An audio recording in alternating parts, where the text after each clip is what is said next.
Orang-orang itu termasuk beratnya untuk memaafkan itu, salah satu alasannya itu disebabkan karena ketidakpemahaman mereka terkait dengan pahala besar yang didapatkan oleh orang pemaaf. Ada pahala yang sangat besar dan ada ancaman yang sangat berat bagi mereka yang tidak memaafkan. Kalau dia tahu dua ini, maka itu akan berat untuk tidak memaafkan orang. Yang pertama, Ibnu Abbas itu salah seorang sahabat Rasulullah, pernah kemudian mendengarkan dari Rasulullah sallallahu alaihi wasallam itu begini.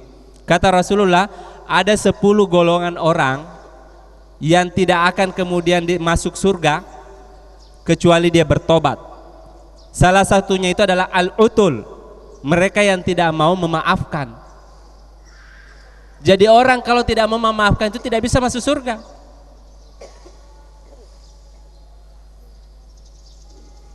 Sederhananya begini, ibu kan pernah tergores toh? Pernah semua, apalagi kalau sering pegang pisau. Ibu-ibu pernah tergores. Pernah lihat orang tergores itu tidak mau obati lukanya? Tidak ada. Biasanya itu kalau tergores sedikit, apalagi kalau ibu-ibu itu perawatan itu, dia cari krim yang bisa menghilangkan bekasnya. Orang yang kemudian memelihara luka di hati itu adalah memelihara kebencian, dan kebencian itu merupakan racun dalam jiwa. Orang-orang yang tidak bisa kemudian memaafkan orang lain itu meracuni jiwanya. Semakin lama kita pendam kebencian itu, semakin rusak jiwa itu, semakin rusak. Sehingga Nabi itu mengatakan, kalau sakit sekali, karena memang nanti itu ada nanti pertengkaran, sakit sekali, sakit sekali. Kalau perlu kita, seandainya ada 2 dunia, kita mau pilih 1 dunia. Apalagi kalau bertengkar dengan keluarga sendiri, saudara, atau orang tua. Ada orang yang bertengkar dengan orang tuanya, seakan-akan dia mau pilih dunia sendiri, saking sakitnya. Tetapi kemudian kebencian yang dipelihara seperti itu, meskipun sakit sekali, Nabi itu mengatakan hanya 3 hari batasnya, hanya 3 hari. Setelah itu berdosa. Kalau masih dipelihara, berdosa. Kenapa? Karena orang yang kemudian tidak bisa memaafkan orang lain itu tidak bisa berkembang hidupnya. Perhatikan, kalau kita tidak bisa memaafkan orang lain, tidak bisa berkembang hidup. Kenapa? Anak-anak muda itu menggunakan istilah gagal move on. Orang yang tidak mau memaafkan orang lain itu disebut gagal move on. Tidak bisa bergerak maju. Dia tersandra dengan masa lalunya. Dia hidup di 2015, tapi jiwanya masih di sana, gentayangan di 2014, waktu dia disakiti sama tetangganya. Jadi perhatikan, ada orang badannya sudah di 2015, tapi jiwanya masih tersandra di sana, sehingga tidak bisa bekerja dengan baik di 2015. Ibu tidak bisa sukses kalau tidak bisa memaafkan orang lain. Perhatikan, ibu tidak bisa sukses kalau tidak bisa memaafkan orang lain. Orang-orang yang sukses di kehidupan itu karena mereka itu memiliki jiwa yang lapang. Termasuk biasanya yang jadi ketua majelis taklim itu biasanya orang-orang yang bisa menampung banyak masalah. Ketua majelis taklim kecamatan, kelurahan, kota Madia. Biasanya mereka ini adalah orang-orang tempat berkumpulnya keseluruhan masalah. Sehingga dia lupa kalau di rumahnya ada masalah dengan suaminya. Iya. Sehingga Allah itu pintarnya begitu, dia angkat masalah keluarganya, tidak usah kau pikir dirimu. Karena kemudian kamu ini sudah memikul beban banyak orang. Jadi Allah diangkat masalahnya. Sehingga perhatikan, ibu-ibu yang biasanya itu amanahnya besar itu, biasanya itu kayak tidak ada masalah di rumahnya. Kelihatannya tidak ada masalah, padahal sebenarnya ada. Banyak. Hanya mereka itu memiliki lapangan jiwa yang luas. Karena kalau sempit jiwa, jangankan hal masalah, bukan masalah saja bisa jadi masalah. Betul Pak Ustadz. Terkait dengan pertanyaan yang kedua mungkin. Tapi ini orang yang memaafkan Ustadz. Yang memaafkan kalau perkataannya iya, tapi kadang bersit di hati. Aduh, kenapa dimaafkan? Begitu Ustadz. Ini yang memaafkan. Sudah memaafkan tapi tidak ikhlas kayaknya, tidak ridho sesungguhnya, itu gimana Ustadz? Untuk kemudian mendapatkan kondisi jiwa yang betul-betul plong, maka memang dibutuhkan ariyada an-nafsiyah, pelatihan jiwa yang sangat luar biasa. Sudah benar ibu tadi bilang itu. Konsepnya gampang Ustadz, teorinya gampang, prakteknya tidak gampang. Kita mau sama seperti Nabi Muhammad, Nabi yang lain saja pernah melakukan kesalahan. Benar itu. Tetapi semua kita harus ikhtiar maksimal untuk sampai kepada kondisi jiwa seperti itu, dan itu bisa dilakukan. Banyak orang yang bisa melakukan itu. Satu contoh misalnya di kehidupan modern ini, orang-orang yang berkulit hitam, orang Afrika itu pernah dijajah bertahun-tahun dengan sistem apartheid. Seorang pimpinannya itu namanya Nelson Mandela. Nelson Mandela itu dipenjara bertahun-tahun tanpa ada kesalahan. Coba perhatikan pas dia keluar dia langsung jadi presiden. Ketakutan itu orang-orang yang pernah penjarakan dia tanpa salah. Apa dia bilang? Dia bilang begini, pidato pertamanya, kalau kemudian kesalahan itu dibalas dengan kesalahan yang serupa, maka tidak ada orang yang beragama. Kalau kesalahan itu harus dibalas dengan kesalahan yang serupa. Kalau kekejian harus dibalas dengan kekejian, maka tidak ada agama di muka bumi ini. Itulah fungsi agama. Agama menuntun kita, kalau kemudian bisa memaafkan, harus memaafkan. Apalagi saudara. Dan yang pertanyaan yang terakhir. Iya, harus berjabat tangan Ustadz. Apakah harus berjabat tangan saling memaafkan? Tidak, Bu. Memaafkan itu perbuatan intinya itu adalah hati, bukan tangan. Tangan boleh saja berjabat tangan, tapi hati itu bisa memendam kebencian, bara yang membara. Iya kan? Jadi tidak mesti kita harus jabat tangan untuk saling memaafkan. Meskipun idealnya salam-salaman itu sebagai resminya, formalnya. Tetapi yang paling penting itu di sini, di hati. Oleh sebab itu, kalau kemudian kita ingin menjadi orang-orang yang lebih baik, ingin mendapatkan kondisi Ramadan yang lebih bermanfaat, maka kita harus menyiapkan lapangan jiwa yang luas, sehingga kita bisa menampung banyak masalah. Kalau kita bisa memiliki lapangan jiwa yang kuat, Allah akan memberikan kita kesempatan menanggung beban-beban orang lain. Dan kalau ibu bisa menanggung beban-beban orang lain, ibu itu akan jadi pimpinan di ibu-ibu, pimpinan di lingkungannya. Saya kira itu mungkin. Kalau Ustadz perkataan tidak pernah memaafkan tapi hatinya sudah memaafkan, itu seperti apa?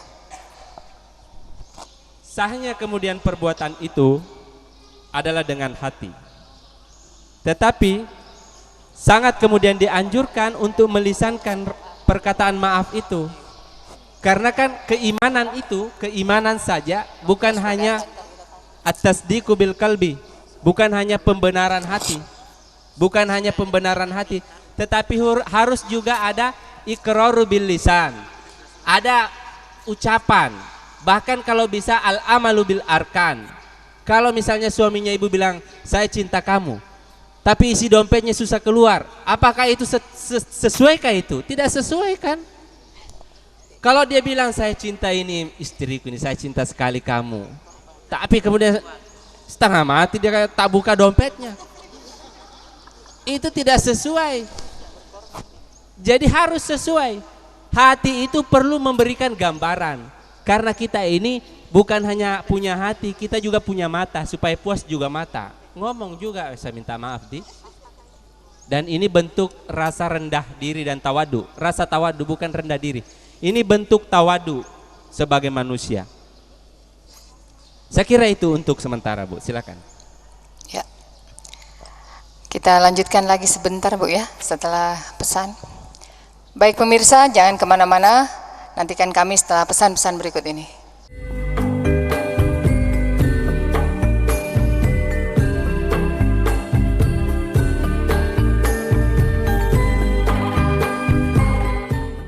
Bismillahirrahmanirrahim. Assalamualaikum warahmatullahi wabarakatuh. Saya Abdul Razak SP, Ketua DPRD Kota Kendari beserta keluarga mengucapkan selamat menunaikan ibadah puasa 1436 Hijriah bagi masyarakat Kota Kendari. Wassalamualaikum warahmatullahi wabarakatuh.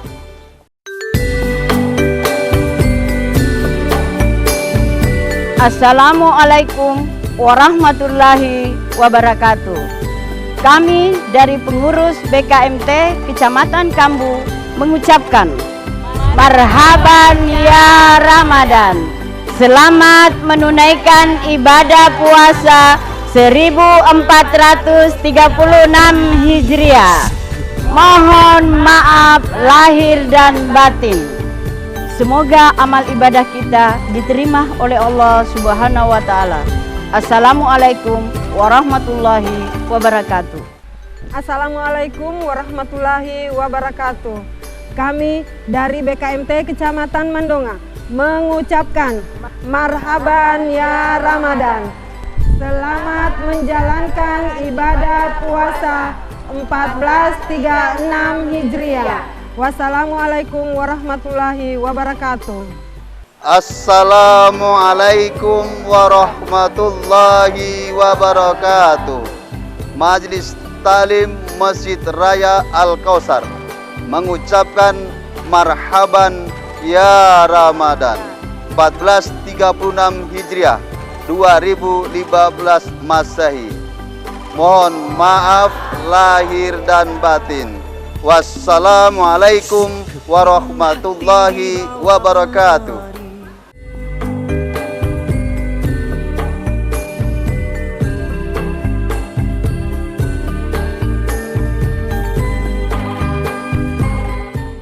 Terima kasih pemirsa, masih bersama kami Syiar Majelis Taklim Ramadan dan kita lanjutkan dengan diskusi kita yang kedua. Ibu-ibu yang ingin bertanya silahkan. Bismillahirrahmanirrahim. Assalamualaikum warahmatullahi wabarakatuh. Nama saya Bu Siti Rahma dari Masjid Baitul Ista, Kecamatan Baruga. Saya sangat tertarik dengan penjelasan Pak Ustaz tadi yang mengatakan bahwa orang yang tidak memaafkan manakala berselisih baik di antara keluarga maupun antara tetangga, memang kehidupannya mungkin saya dengar tadi tidak akan ada kemajuan. Ya, seperti yang saya lihat di tetangga saya, memang seperti itu kehidupannya, ya begitu-begitu terus. Ya, pertanyaannya yang Ibu. saya ingin tanyakan kepada Pak Ustaz, bagaimana cara saya mengatakan hal semacam ini seperti ibu yang berselisih itu supaya mungkin kehidupannya agak meningkat karena begitu ya. Terima kasih atas kesempatan yang diberikan kepada kami. Assalamualaikum warahmatullahi wabarakatuh. Waalaikumsalam warahmatullahi wabarakatuh. Ibu yang kerudung biru silahkan. Bismillahirrahmanirrahim. Assalamualaikum warahmatullahi wabarakatuh. Nama saya Norma Hasan dari Majelis Ta'lim Fastabiqul Khairat Kendari Barat. Mungkin di luar tema ya Pak. Pertanyaan saya, sholat jahriyah dan sirriyah.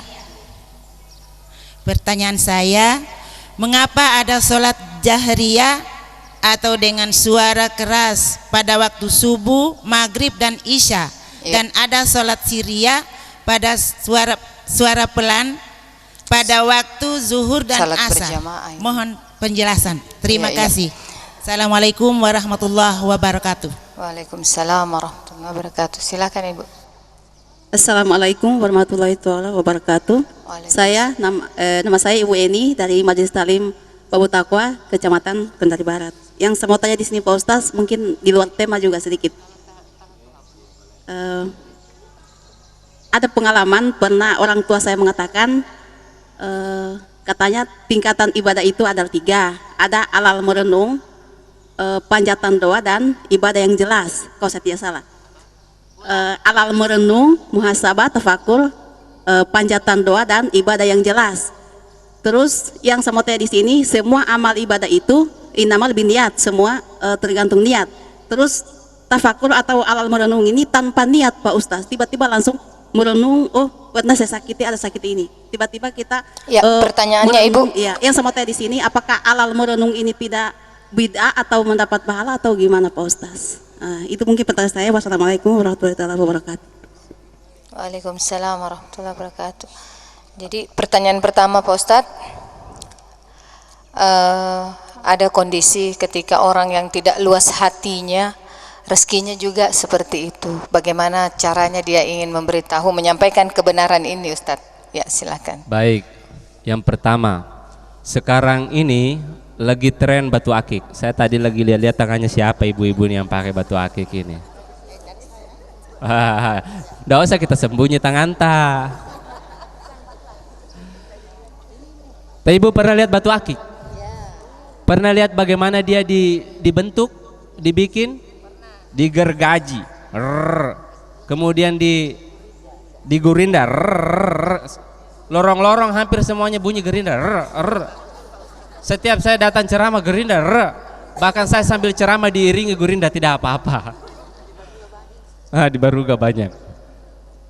Perhatikan, untuk menciptakan kemudian jenis batu yang indah, ketika kemudian dia disakiti, dipukul dari gunung, tumbuk, dipotong, digerinda, diamplas lagi, sakit itu. Apa yang dia perlihatkan? Balasan dari kemudian keburukan itu dia balas kebaikan. Pas digerinda dia kasih tampat, wah saya ini cantik. Jadi perhatikan, semua kemudian keburukan yang dibalas dengan kebaikan menjadikan sesuatu itu menjadi cantik. Jadi ingat ini, cantik sekali itu.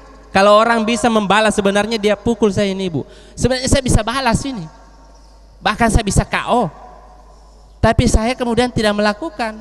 Saya maafkan sudah ibu, pukul tidak apa-apa begitu. Kalau sudah dimaafkan begitu, itu lebih bagus. Sama tadi batu akik itu. Karena begini, tidak bisa api itu dipadamkan dengan api, tidak bisa. Kalau kebakaran di rumahnya ibu, jangan panggil kemudian pom bensin siram, tambahkan kita api. Panggil pemadam kebakaran, karena dia yang punya air. Sehingga setiap kemudian ada orang yang berselisih, tugas ibu-ibu itu kemudian membuat adem. Setiap kemudian dia cerita lagi masalahnya, larikan lagi. Setiap dia selalu alihkan pembicaraan. Jangan suka berkumpul dengan orang yang kemudian suka membicarakan orang lain. Waktu kita ini cuma 24 jam. Kalau kita sibuk memikirkan orang lain di 24 jam itu, tidak ada tambahan waktu untuk memikirkan diri sendiri, memikirkan pekerjaan kita. Sehingga salah satu cara kemudian mendamaikan yang paling efektif itu dengan berbagi hadiah. Berbagi hadiah. Efektif itu berbagi hadiah. Bisa saja ibu yang masak, antarkan dia, ini ada oleh-oleh dari sana. Padahal dia bilang, dari mana? Saya tidak makan kalau dari sana. Hari pertama bawakan lagi, hari kedua, tidak apa-apa. Mengatasnamakan itu, jadi berbohong untuk mendamaikan orang itu boleh. Jadi bohong itu hanya dibenarkan dalam 3 perkara. Salah satunya itu mendamaikan orang. Kalau ibu kan kalau misalnya jarang berbohong, ya coba-coba berbohong. Ini ada kue dari sana tadi. Jadi inilah berbohong di bulan Ramadan, yang insya Allah dapat pahala untuk mendamaikan orang lain. Ya. Yang kedua, yang berikutnya, Ustaz, salat jahriyah dengan sihriyah. Ibadah solat itu masuk dalam kategori, kalau dibagi itu namanya ibadah mahdah. Karena dia disebut ibadah mahdah, maka kaifiatnya, tata cara dan kaifiatnya itu merupakan sudah turunan dari langit. Sehingga nanti posisinya itu kemudian Rasulullah itu sifatnya itu sudah taufiki, sudah begitu memang. Tapi kalau ibu tanya, adakah penjelasan ulama kenapa solat yang kalau dilaksanakan maghrib, isya, subuh itu suaranya besar, sedangkan zuhur, asar kecil? Itu di kitab-kitab yang saya baca saya belum temukan, tetapi saya juga pernah memikirkan itu. Jadi apa yang saya ingin sampaikan ini adalah hasil pemikiran saya, murni. Saya kadang berpikir begini, bersesuaiannya maghrib, isya, subuh itu kok kenapa jahar, dan kondisinya kemudian juga sama-sama waktu-waktu gelap. Perhatikan, solat-solat itu kan waktu gelap, dia dibesarkan suara. sedangkan zuhur, asar, matahari ada. Saya berpikir begini, kemungkinan salah satu hikmahnya itu karena di zaman Rasulullah SAW itu tidak ada lampu. Yang kedua, kalau orang kemudian sholat, kemudian dia sholatnya tidak jahar, baru makmumnya panjang ke belakang, tidak ada loudspeaker kayak kita ini.